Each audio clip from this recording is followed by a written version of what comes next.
अस्सलाम वालेकुम नाज़रीन। ड्रामा सीरियल मनांगन के नेक्स्ट एपिसोड में आप देखेंगे सकलैन अपनी चालों में इतना कामयाब हो चुका है कि सबकी आंखों पर उसके लिए एतमाद की पट्टी बन चुकी है, मगर मानूर उसकी चालों को खूब अच्छे से समझती है। खास तौर पर उसके कहे हुए एक एक अल्फाजों का मतलब वो अच्छे से जानती है, इसलिए तो उसे सकलैन पर एतबार नहीं होता। अब जब घर आए तो उसे मालूम होता है कि उसके वालिद की दुकान बेच दी गई है और वो भी बहुत ही घाटे में सौदा हुआ है। तभी वो ये परेशानी रमशा को बताती है। आज एक दुकान घाटे में गई है, कल को सकलैन भाई एक और हरबा इस्तेमाल करेंगे। रमशा अगर उन्हें ना रोका गया ना तो वो हमें बहुत जल्द फकीर बना देंगे। मगर रमशा तो अब की बार इन सारी बातों की नफी करती है कि मुझे पहले लगता था सकलैन भाई गलत हैं, मगर ऐसा हरगिज नहीं, बल्कि वो तो अब सकलैन की तारीफ ही करने लगी कि देखो सकलैन भाई थे ना जिन्होंने मेरा एडमिशन करवाया और मामा को भी कन्विंस किया। मगर ये बात तो रमशा को नहीं मालूम, ये तो सकलैन की चाल ही थी। अब मानूर समझ गई कि इस मामले में अब वो बिल्कुल अकेली हो चुकी है। घर में कोई इसका साथ नहीं देगा और ना ही इसकी बातों का यकीन करेगा। तभी वो फराज की मदद से स्टेट एजेंसी जाती है। फराज जाकर सभी एजेंट से पूछता है कि उस दुकान का सौदा क्या घाटे में हुआ है, मगर सभी एजेंट का जवाब इंकार में ही था कि वो दुकान तो काफी अच्छी रकम में सेल हुई है। ये सुनते ही मानूर तो और भी परेशान हो जाती है कि जो मैंने सोचा था वही हुआ, सकलैन भाई ने हम सबको धोखा दिया।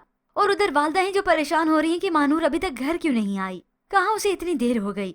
मानूर ने जब ये सब कुछ बताया तो उसकी वालदा तो बिल्कुल यकीन नहीं करती, उल्टा वो मानूर को ही बुरा भला कहती हैं, उसे ही गलत साबित करने की कोशिश करती हैं। तो मानूर आखिर थक हार कर अपनी वालदा को कहती है, खुदा के वास्ते सकलैन भाई पर इतना अंधा एतबार मत करें अम्मी। जबकि दूसरी जानिब सकलैन को भी इल्म हो जाता है कि वो उसके बारे में पूछ रही है। बहन तो चढ़ चढ़ कर बोलने लगी, गैर मर्दों के साथ जाकर आपके बारे में पता करवा रही है। उसने एक बार भी इस बात का यकीन ना किया कि हो सकता है मेरा शोहर गलत हो, मगर अरीबा तो इस बात को तस्लीम करना ही नहीं चाहती। तस्लीम तो तब करेगी जब उसके सामने हकीकत खुलेगी, तब सिवाय पछतावे कि उसके पास कुछ नहीं करने को होगा। अब यही सकलैन अपनी बीवी का मुंह बंद करने के लिए उसे सोने का सेट भी देता है, ताकि मेरी बीवी सिर्फ मेरे गुण गाए, मुझ पर शक भी ना करे, चाहे वो सेट हो नकली, क्योंकि लॉयर के साथ मिलकर वो भी अपना हिस्सा खा चुका है और ये भी। मगर ऐसे में हकीकत तो सबके सामने आ ही चुकी है। तो सकलैन ढोंग रचाने की कोशिश करता है, पूरा इमोशनली ड्रामा क्रिएट करता है। अपनी सास के पास जाकर बैठ गया, उनके आगे हाथ जोड़ लेता है और चेक उनके सामने रखता है। तो मानूर जल्दी से वो चेक उठाती है और देखती है कि कितना चेक है, मगर उसकी वालदा ने तो उसी वक्त उसे टोक दिया कि ये चेक रखो, वापस दो सकलैन को और सकलैन से माफी भी मांगो।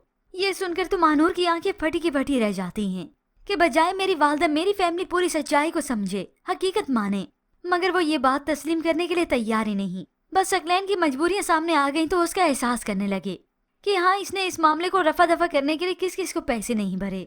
बेचारा सच ही तो कहता है। अब इस सब के बाद इस सकलैन को गुस्सा तो शदीद है इस मानूर पर। उसकी तो अब कोशिश होगी कि जल्द अज जल्द इस मानूर की चाहे जिसके साथ भी शादी हो जाए, बस यहाँ इस घर से चली जाए।